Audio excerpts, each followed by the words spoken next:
કોઈપણ દેશના વિકાસ માટે એના જો નાગરિકો છે એ નાગરિકો બાબતની સચોટ માહિતી બહુ મહત્ત્વપૂર્ણ રહે છે. ભારત દેશના વિકાસના કામે નાગરિકોની સચોટ માહિતી એના લગતા અલગ અલગ પોલિસીઓ બનાવવા માટે જનગણના દર દશકમાં આયોજન કરવાનું થતું હોય છે.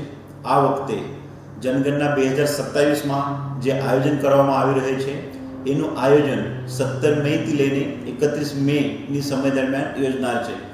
જે જનગણનાનો વપરાશ આપણા માટે, આપણા સૌ નાગરિકો માટે, ભારત દેશની જે વસ્તી છે, અલગ અલગ ધર્મના, અલગ અલગ લિંગના, અલગ અલગ જાતિના, અલગ અલગ વર્ગના, અલગ અલગ શિક્ષણના, અલગ અલગ વિસ્તારના, એ આધારિત ભારત સરકાર અથવા રાજ્ય સરકારો જ્યારે પણ કોઈ સ્કીમ, કોઈ પોલિસી, કોઈ ઇન્ટરવેન્શનના પ્રોગ્રામ બનાવતા હોય છે ત્યારે એ બહુ જ જરૂર પડતી હોય છે.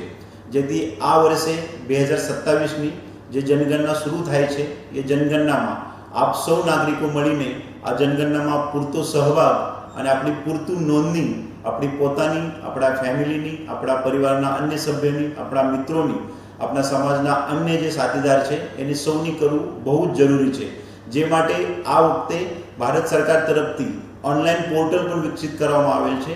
મારી જિલ્લા પોલીસ અધિક્ષક તરીકે આપ સૌને એક નમ્ર અપીલ છે કે self-enumeration.census.government.in આ વેબસાઇટ ઉપર જઈને બહુ જ ટૂંક સમયમાં આની નોંધણીની પ્રક્રિયા છે એ બહુ આસાન છે, સહેલું છે.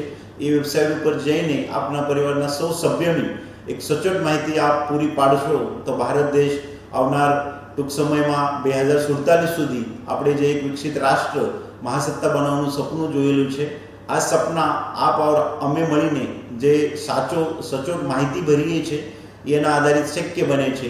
જેથી કરીને હું અમરેલીના તમામ નાગરિકોને એ અપીલ કરું છું કે આપ સૌ આ ભારત સરકારના સેન્સસ 2027, જનગણના 2027ના પ્રક્રિયામાં ભાગ લઈને આપની સૌ સચોટ માહિતી પૂરી પાડશો.